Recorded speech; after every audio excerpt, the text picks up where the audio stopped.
In a serene forest of ancient India, under the shade of a grand tree, the Buddha gathered his disciples. This location held special significance, a haven surrounded by nature, ideal for minds to settle and absorb profound teachings. On this day, Buddha had summoned his disciples with a unique purpose. They came from various backgrounds, from young seekers to wise elders, each carrying different experiences. Among them were those who had once been lost in turmoil and had discovered peace through the Buddha's teachings, as well as those who had traveled far in search of truth. As they sat before him, the Buddha quietly began to speak. "Why do people deceive others?" he gently asked. "Those who deceive are often devoid of genuine peace of mind, driven by their own fears and desires." As his words settled over the group, the disciples shared varied reactions. The greatest self-deception, the Buddha continued, is when individuals turn a blind eye to truth and lose sight of what brings true happiness.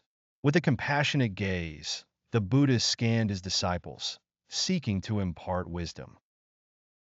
One disciple raised his hand cautiously and asked, "Buddha, what does it mean to deceive oneself?" To deceive oneself, the Buddha explained, is to lose sight of one's true self. It is often the pursuit of superficial desires that clouds our understanding of what we genuinely need. This might be in search of fleeting satisfaction or societal approval, but such paths do not lead to true happiness. His voice gentle, he continued, "Fear also leads one away from truth. As we avoid facing difficult situations or our own weaknesses, creating a comforting yet deceptive self-narrative. Listening to your heart and embracing truth is essential for finding peace," he advised. As the disciples pondered his teachings, another disciple voiced a concern. "I'm often deceived by others. How can I protect myself from such people?" Smiling, Buddha answered, "There are points to consider when identifying those you should avoid. First, observe their actions as much as words. Deceitful actions often signal inner turmoil, such as breaking promises or exploiting others for personal gain. Second, look at how others react around them. If people are consistently uncomfortable or distressed, it may reflect the person's true nature. Third, pay attention to their language. Avoid those who disrespect or harm with words, as the true measure of wisdom is compassionate speech. Lastly, trust your intuition. If someone makes you uneasy, it is wise to keep your distance. Follow your heart's guidance." The disciples absorbed Buddha's insights seriously, pondering how they could be applied to their lives. By remaining true to your values, Buddha concluded, you bring peace to your heart and naturally distance yourself from those you should not engage with. One disciple expressed newfound awareness. "Buddha, your words have awoken my spirit. Believing in the truth my heart speaks is vital." Others concurred, recognizing familiar patterns in past interactions. Buddha continued, "Why are we frequently deceived? Because we are driven by our inherent trust in others. Trust is the foundation of compassion, but it can also lead to vulnerability." He cited an example. When a friend claims distress, we instinctively offer help, but it's crucial to discern whether the claim is genuine. True kindness means understanding others and empathizing with their struggles, but opening your heart indiscriminately isn't advisable. Looking deeply into each disciple's eyes, he advised them to cultivate wisdom in determining whom to trust. This discernment, he said, is found through meditation, listening to the voice deep within where truth resides. You then balance kindness with self-protection, which is the essence of true wisdom. The disciples etched Buddha's teachings deeply into their hearts. "How do we communicate with our hearts?"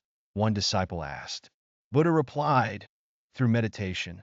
Sit in tranquility and listen to the inner voice. It speaks with honesty and wisdom."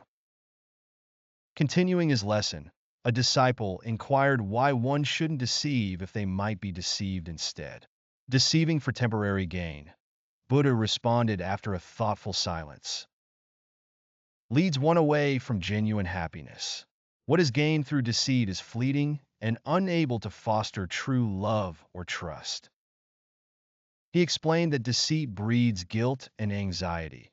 Yet authentic happiness is found in sincere relationships founded on trust and understanding. While being deceived is painful, he said, it indicates a capacity to trust, a source of compassion and empathy.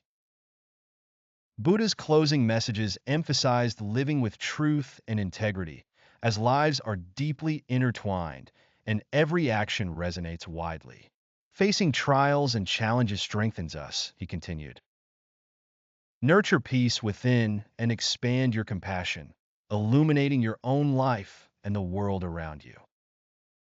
His words inspired disciples to vow to embody these teachings in daily actions, bringing forth change and growth, both personally and within their communities. Years passed, and each disciple flourished, profoundly impacted by Buddha's teachings. They dedicated their lives to leadership, education, and service, consistently grateful for the wisdom imparted by the Buddha. Without Buddha's teachings, one reflected, I couldn't be who I am today.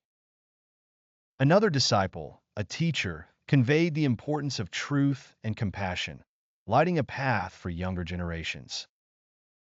As Buddha traveled and taught in new lands, his influence continued to ripple through the hearts of his disciples and beyond. The serene words spoken under ancient trees instilled timeless wisdom, serving as a beacon across eras. May Buddha's teachings help all who follow him today arise from their lessons better individuals, capable of shaping a kinder world.